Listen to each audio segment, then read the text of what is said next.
I'm glad to say that in South Africa I get that a lot, and I think it's a worldwide trend in martial arts that people actually, more and more females are actually joining up and becoming hardcore martial artists. But in South Africa, within the gun community, where people have the ability to carry firearms for self-defense, more and more females are getting involved, which is a good thing. Just It makes them empowered. Yeah. Makes them feel more empowered, makes them be more empowered, gives them confidence. Yeah. And I think we've got to be careful of sending that wrong message to women that all we're going to do is we're going to teach boys that it's this whole misogynist thing. Now, misogyny, we know from the dictionary term, is a horrible thing. Yeah. Right? Let's eradicate that. But this whole thing of what's the term they use? This toxic masculinity. Yes. Now, I don't believe there's any toxic masculinity. Masculinity is masculinity. Feminine is being a feminine woman is a feminine woman. Yeah. There's nothing wrong with those. Yeah. We are biologically we are masculine. So why not allow men to be men? Yes. They don't have to be misogynist for sure. Yes. But stop trying to tell them that their masculinity is toxic. Because then all you've got is a bunch of weak men. And then you've got a society where violence is getting more and you've got nobody to protect. And who's the protectors? Because they're all too scared. They don't know how to be males anymore. And that's a worrying thing in this society in Australia. But being part of a male is taking the responsibility and not being violent towards women. Yeah. But then, and it goes hand in hand because a lot of violence occurs with women against men. Yeah. You know, I totally agree. Let's not be violent to women, but let's not be violent to men either. Yeah. You know, violence in itself. We want to eradicate violence, but the reality is that there will always be violence, and that's what we're sort of trying to say, and that's why the book Beware the Wolf is all about seeing that, predicting it, seeing when that violence or that predatory, you're in the sights of the predator.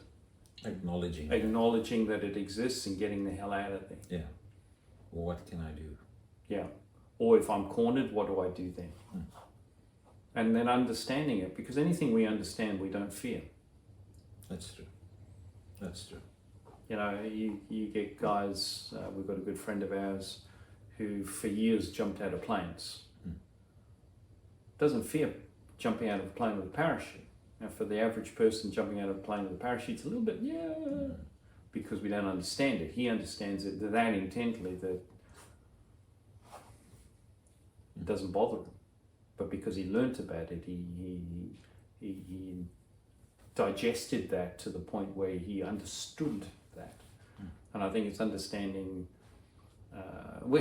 funny enough with these little guys here, we sometimes have people turn up here who don't have dogs.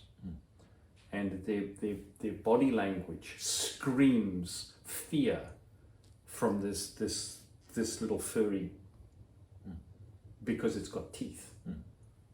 And you go, wow, do you really, this isn't going to bite you. It's displaying no characteristics of a dog that's going to bite you. And of course then it's learning as an animal owner, you learn to recognize when a dog's going to be violent. Yeah. And yet most people don't recognize when a human's going to be violent. Because violence doesn't exist. Because violence doesn't exist, or I don't want to be involved in it. I want to stick my head in the sand. It's not my problem. Yeah. I'm hoping it'll go away. And if that person is violent to me, well, then the police will come and do something. Yeah, but you're dead. That's the issue. Or you're injured so badly that the rest of your life is a nightmare of physios and hospital operations. And do you want to go down that track? Or do you want to spend the time to sweat on the mat, get out there and do some training, go to some seminars, read some books, learn about what it is, understand it, and be prepared? Look, I'm all for, you know, police searching people in certain areas to not carry weapons. Yeah, great.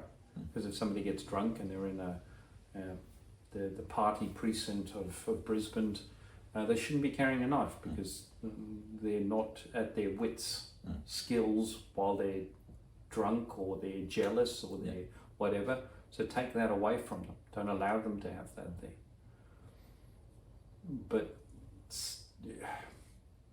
again, is it a band-aided thing?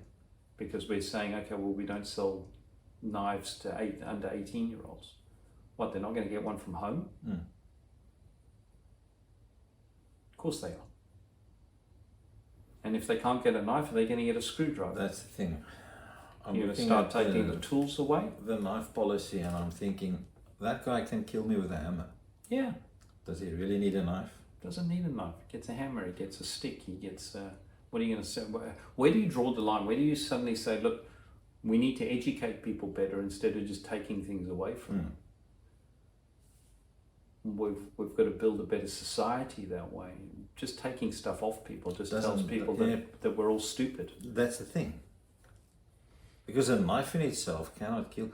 I mean, obviously that's the next thing they're going to try and do, take knives away. And then we're going to see murders increase with hammers or with screwdrivers. Screwdrivers, axe, sharpened piece of whatever. So then the next thing they'll have to take away is screwdrivers, and then have to take away the hammers, and then take away whatever. I mean, if we look in the prisons, what are they using?